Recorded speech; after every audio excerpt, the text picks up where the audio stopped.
Hello दोस्तों, नमस्कार। SM किसी चैनल में मैं आप सब लोगों का दिल से बहुत बहुत स्वागत करता हूं। सो दोस्तों, इस वीडियो में हम लोग बात करने वाले हैं एक इंपॉर्टेंट खबर के बारे में। ये खबर कहां से आ रही है, क्या ये खबर ऑफिशियल है या नहीं है, क्या प्लानिंग यहाँ पे चल रही है, एंड इस खबर के चलते अगर ये इंप्लीमेंट अगर हो जाता है आगे और भी इसमें अगर बदलाव हो जाते तो कौन सी कंपनी को इस खबर का फ़ायदा मिलेगा, कौन से कंपनीज को इस खबर से नुकसान हो सकता है, सारी चीज़ों को कवर करने वाले। एंड अगेन कहना चाहूँगा, एक बहुत इंपॉर्टेंट लर्निंग लेसन भी आप लोगों को मिलने वाला है। ठीक है, मतलब कि शेयर मार्केट में हम बोलते हैं ना कि डिसिप्लिन बहुत इंपॉर्टेंट है।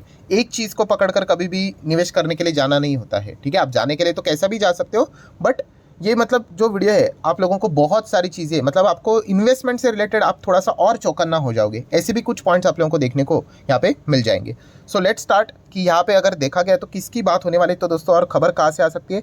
Government of India, yes, Bharat सरकार की ओर से अगर हम लोग यहाँ पे बात करें, ठीक है, अलग अलग डिपार्टमेंट हम लोग को देखने को यहाँ पे मिल जाते हैं। एंड फिलहाल जो खबर हम लोग को देखने को यहाँ पे मिल रही है वो रिपोर्ट के जरिए देखने को यहाँ पे मिल रहे हैं। मतलब इसमें और भी चीज़ें हम लोग को भविष्य में जुड़ते हुए देखने को मिल सकती है एंड ऑफिशियली अनाउंसमेंट हो सकती है। किस चीज़ की यहाँ पे बात हो रही है?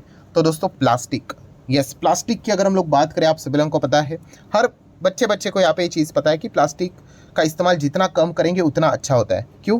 क्योंकि प्लास्टिक की अगर हम लोग बात करें तो ये एनवायरनमेंट के लिए बिल्कुल अच्छा नहीं होता है। प्लास्टिक से रिलेटेड होने वाला पोल्यूशन, ये सबसे बड़ा प्रॉब्लम हम लोग को बनते हुए देखने को यहाँ पे मिल चुका है। एंड इसी से रिलेटेड बार बार प्लास्टिक से रिलेटेड जो वेस्ट मैनेजमेंट यहाँ पे रहता है, इससे रिलेटेड बार बार रूल्स यहाँ पे बदले जाते हैं और इसको जितना हो सके टफ करने की कोशिश की जाती है, सख्त बनाने की कोशिश यहाँ पे की जाती है। और ऐसी ही कुछ चीज़ें वापस सरकार की ओर से हम लोग को होते हुए देखने को यहाँ पे मिल रहे हैं। एंड इसी से रिलेटेड बहुत बड़े बदलाव ये जो फाइनेंशियल ईयर 25 अभी जो चल रहा है उसमें हम लोग को आने वाले समय में भी देखने को यहाँ पे मिल सकता है। मतलब अगर मैं यहाँ पे एकदम आसान भाषा में, रॉ भाषा में अगर आप लोगों के सामने एग्जैक्टली क्या चीज़ें हो सकती है वो अगर रख दूँ तो यही चल रहा है दोस्तों। देखिए, अलग अलग टाइप के प्लास्टिक होते हैं। ऐसा भी नहीं होता है कि आप हर एक प्लास्टिक को सेम कैटेगरी में, सेम बास्केट में रख दो। नहीं, आपने सुना होगा ना कि इतने माइक्रोन का ये प्लास्टिक है, उतने माइक्रोन का है। हाँ, तो उस हिसाब से क्या किया जाता है, उसको सेग्रीगेट किया जाता है। ठीक है, एंड हर एक प्लास्टिक अगर देखा गया तो ऐसा नहीं होता कि ख़राब होता है करके। कुछ प्लास्टिक कैसे होते हैं, आप उसको रीयूज़ भी कर सकते हो। कुछ प्लास्टिक ऐसे होते हैं जिनको आप रिसाइकल भी कर सकते हो। ठीक है, डिफरेंट डिफरेंट टाइप के प्लास्टिक होते हैं और इसी से रिलेटेड सरकार कुछ नियम बदलने यहाँ पे जा रहा है। एंड देखा गया तो जैसे मैंने शुरुआत में कहा कि जब भी इस प्रकार के नियम यहाँ पे बनते हैं तो सख्ती ज़्यादा यहाँ पे बढ़ जाती है। एंड इससे रिलेटेड जो डील करने वाली कंपनियां दोस्तों, डेफिनेटली हम कह सकते हैं उनके ऊपर हम लोग को नेगेटिव इम्पैक्ट पड़ते हुए देखने को यहाँ पे मिल सकता है। बट कुछ कंपनीज के लिए एक अच्छी अपॉर्चुनिटी भी यहाँ पे आ सकती है।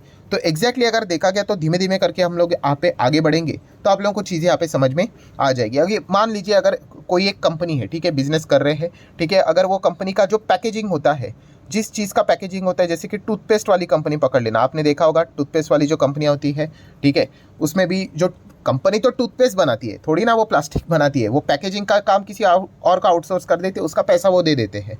ठीक है, अभी टूथपेस्ट बनाने वाली जो कंपनी यहाँ पे रहेगी, ठीक है, अभी उसमें जो प्लास्टिक इस्तेमाल कर रहे होंगे, मान लीजिए, एक एग्जांपल दे रहा हूँ मैं, सरकार बोलती है अरे भाई ये वाला प्लास्टिक नहीं चलेगा, मान लीजिए इस प्रकार का ये ट्रांसपेरेंट प्लास्टिक नहीं चलेगा, आपको ये जो दूसरा प्लास्टिक है वो इस्तेमाल करना आना चाहिए। ठीक है, देखिए अच्छे अच्छे प्लास्टिक भी मार्केट में अवेलेबल है, बट होता क्या है, देखिए आप महंगा प्लास्टिक इस्तेमाल करोगे तो आपको ज़्यादा पैसे देने पड़ेंगे। आप कंपनी के पॉइंट ऑफ व्यू से विचार कीजिए। ठीक है, अगर एक प्लास्टिक ऐसे ही बोल रहा हूँ कि 10 रुपये का आता है, जस्ट एग्जाम्पल के लिए, ठीक है, और दूसरा प्लास्टिक आता है जो कि बेटर क्वालिटी का है, पर उसके लिए आपको 20 रुपया देना पड़ेगा, डबल देना पड़ेगा, तो कोई भी कंपनी क्या बोलेगी, अरे 10 में काम चल रहा है ना, चलाने दो। ठीक है, ठीक है, ऐसा भी नहीं कि एकदम सस्ता 5 रुपया वाला उठाओ करके, नहीं, बट चलो 10 वाला ले लेते, इसमें काम हो रहा है ना।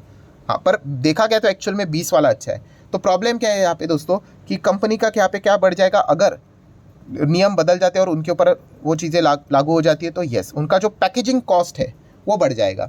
सो बेसिकली अगर देखा गया तो कंपनी का पहले पैकेजिंग कॉस्ट अगर 8 था, मान लीजिए 8% या फिर 10%, एंड अगर ये रूल बदलने के बाद सरकार ने बोल दिया नहीं भाई ये प्लास्टिक ही यूज़ करना पड़ेगा, ये बेटर क्वालिटी का, और अगर ये 12% चला गया, 15% चला गया, तो क्या हो गया, ऑटोमेटिकली हम यहाँ पे कह सकते हैं कि कंपनी के जो एक्सपेंसेस है वो बढ़ जाएंगे। एंड आपके बढ़ते हुए एक्सपेंसेस क्या कर देते हैं, ऑटोमेटिकली आपका प्रॉफिट, मार्जिन्स, अर्निंग्स, ग्रोथ ये कम कर देते हैं। तो यही दिक्कत हम लोग को फिलहाल तो चलते हुए देखने को मिल रही है। मुझे ऐसा लगता है कि क्या चीज़ें हो सकती है, किस चीज़ की बातचीत हो रही है वो आपको समझ में आ गया। यस, प्लास्टिक से रिलेटेड कुछ नियम हम लोग को बदलते हुए देखने को यहाँ पे मिलने वाले हैं और इस चीज़ के चलते कुछ कंपनीज को क्या करना पड़ सकता है, अपनी पैकेजिंग, प्लास्टिक पैकेजिंग दूसरी यहाँ पे महंगी वाली लेनी पड़ सकती है। एंड अगर वो लेनी पड़ गई तो ज़्यादा से ज़्यादा उनको यहाँ पे कॉस्ट बेयर करना पड़ेगा, खर्चा बढ़ेगा तो प्रॉफिट कम, एंड फिर थोड़ा थोड़ा शेयर को भी इम्पैक्ट यहाँ पे पड़ सकता है। सो इसीलिए दोस्तों जैसे मैंने कहा कि बिजनेस पॉइंट ऑफ व्यू से अगर मैं बात करूँ तो ये कौन से इंडस्ट्री को सबसे ज़्यादा इम्पैक्ट करवाएगा, दिक्कतें दिला सकता है, तो वो है दोस्तों एफएमसीजी।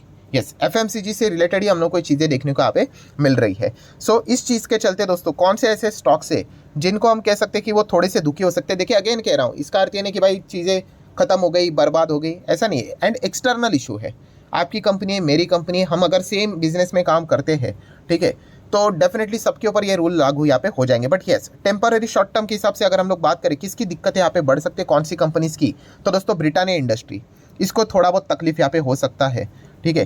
देन अगर देखा गया तो नेस्ले इंडिया को थोड़ा बहुत तकलीफ यहाँ पे झेलना पड़ सकता है। देन कोलगेट की अगर हम लोग बात करें, इन जैसे कंपनीज को थोड़ा बहुत दिक्कत यहाँ पे झेलना पड़ सकता है। मतलब अलग अलग रिपोर्ट्स यहाँ पे निकल कर आते हैं, कोटक इक्विटी ने रिपोर्ट निकाली है, तो इस हिसाब से बताया जा रहा है कि इनको यहाँ पे क्या करना पड़ सकता है, इन चीज़ों के चलते इनका जो कॉस्टिंग है पैकेजिंग से रिलेटेड, वो हम लोग को आने वाले समय में इन्फ्लेट होते हुए देखने को मिल जाएगा। सो अभी जो मैंने आप लोगों को 2 बार चीज़ें बताई, वही चीज़ें रिपीट करना चाहूँगा कि एक्सपेंस बढ़ने का खतरा है। तो एक्सपेंस अगर यहाँ पे बढ़ जाएंगे तो यहाँ पे क्या हो जाएगा कि कंपनी के प्रॉफिटेबिलिटी की ओर दिक्कतें आना स्टार्ट यहाँ पे हो सकती है। एंड अगर देखा गया, हम तो यही कहेंगे, एंड हर किसी को पता है कि कोई भी कंपनी अपने जेब से तो पैसा कभी नहीं भरेगी, तो अल्टीमेटली वो क्या करेंगे, कस्टमर के जेब से ही वो चीज़ें निकलवा लेती है। कैसे? ऑटोमेटिकली उस चीज़ों के दाम बढ़ाने के हिसाब से। अगर कोई चीज़ अगर पहले मान लीजिए अगर 100 रुपये पे मिलती थी, अभी ये नियम होने के बाद, ठीक है, कंपनी के ऊपर बर्डन पड़ रहा है 10 रुपये का, तो वो ऑटोमेटिकली क्या करेंगे, वो चीज़ों को 110 में बेच देंगे। नॉर्मल लेमैन लैंग्वेज में अगर मैं बोल दूँ तो कंज्यूमर क्या बोलेगा, अरे ये क्या है यार, पहले तो मैं 100 रुपये पे लेके जाता था ये प्रोडक्ट, अभी तो 110 में लेके जाना पड़ रहा है। तो समझ लेना भाई, वो इसी चीज़ के चलते वो दिक्कतें हम लोग को देखने को यहाँ पे मिल रही है। सो ये प्रॉब्लम हम लोग को देखने को यहाँ पे मिल सकता है। सो अभी इस चीज़ का कारण वाई तो मैंने ऑलरेडी आप लोगों को यहाँ पे बता के रखा हुआ है कि क्यों दिक्कतें यहाँ पे हो सकती करके, एक्सपेंस बढ़ सकते हैं इसी चीज़ के चलते। अभी जैसे कि किसी को दिक्कत होगा तो किसी को तो इसमें बेनिफिट्स भी यहाँ पे मिल जाता होगा, ठीक है। तो कौन से कंपनीज ऐसे जिनको इस चीज़ का बेनिफिट यहाँ पे मिल सकता है, तो वो कंपनीज आपके सामने यहाँ पे अगेन कहना चाहूँगा दोस्तों, लिख कर बोलना चाहूँगा, ये सारी चीज़ें भाई मैं स्टडी पर्पज़ के लिए कवर करवाता हूँ। कुछ लोग ऐसे ही जोश में आ जाते हैं, इन्वेस्ट कन्वर की बात करते हैं, तो ऐसा नहीं करना होता, आपको बहुत अच्छे से स्टडी करना होता है।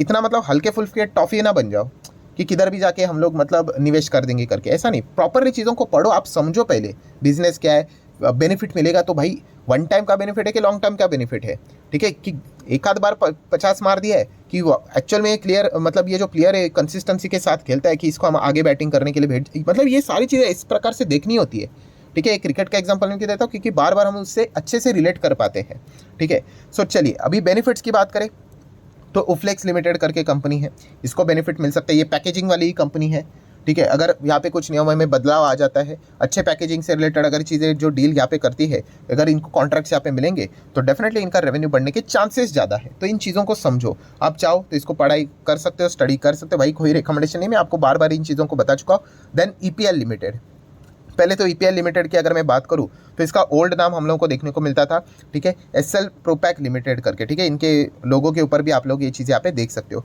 अभी इनका भी काम क्या है तो आप देख सकते हो, पैकेजिंग से रिलेटेड ये कंपनी काम यहाँ पे करती है, लैमिनेट का काम यहाँ पे करते हैं, प्लास्टिक से रिलेटेड, मतलब ब्यूटी कॉस्मेटिक की बात करें, फार्मा हेल्थ केयर की बात करें, फूड की बात करें, ओरल एंड होम की बात करें, ठीक है। जैसे मैंने आपको क्या बताया कि फार्मा वाली कंपनी, अभी फार्मा वाली कंपनी तो भाई दवाई बनेगी, थोड़ी ना वो प्लास्टिक बनाएंगी, वो तो किसी को आउटसोर्स कर देगी, तो ऐसे ऐसे कंपनीज को वो काम यहाँ पे दे देते हैं। अभी इसी से रिलेटेड अगर मैं बात करूँ तो आप देखिए इनके क्लाइंट्स देखिए, ठीक है, ये क्लाइंट्स बहुत ही अच्छे क्लाइंट्स हम लोग को देखने को यहाँ पे मिल जाते हैं। जैसे कि कुछ पॉपुलर नाम आप लोगों को देखने को मिलेगा, ली फोर्ड की अगर हम लोग बात करें, देन उसी के साथ मैरिको की अगर हम लोग बात करें, देन पतंजलि की बात करें, देन उसी के साथ साथ आप यहाँ पे देख सकते हो बहुत पॉपुलर नाम आप लोगों को देखने को यहाँ पे मिल जाएंगे। जाइडस की अगर हम लोग बात करें, लॉरियल की बात करें, यूनिलीवर की बात करें, एवन की बात करें, then Procter and Gamble PNG, then Sanofi की बात करें, एमवे की अगर हम लोग बात करें, ठीक है। तो ये इनके क्लाइंट्स है। सिप्ला, कोलगेट भी हम लोग को देखने को मिल जाता है, डाबर भी देखने को यहाँ पे मिल जाता है। बट जैसे कि मैंने आप लोगों को कहा कि सिर्फ क्लाइंट देखकर जाना नहीं होता है। मैंने आप लोगों को क्या बताया कि एक चीज़ एडवांटेज वाली होती है, ठीक है। ये एक बात को पकड़कर काफ़ी लोग क्या करते हैं, जंप मारने की कोशिश करते हैं, ऐसा नहीं, आपको ढेरों सारी चीज़ें भी देखनी है। कितने लोग ऐसे कमेंट सेक्शन में भी कमेंट कर देते, सर ये स्टॉक 5 रुपये का, इसके क्लाइंट देखिए। क्लाइंट ऐसा नहीं, वो ये भी देखना होता है कि उससे उनकी अर्निंग क्या होती है। बिजनेस कौन देखेगा भाई, बिजनेस भी तो इंपॉर्टेंट चीज़ है, ठीक है।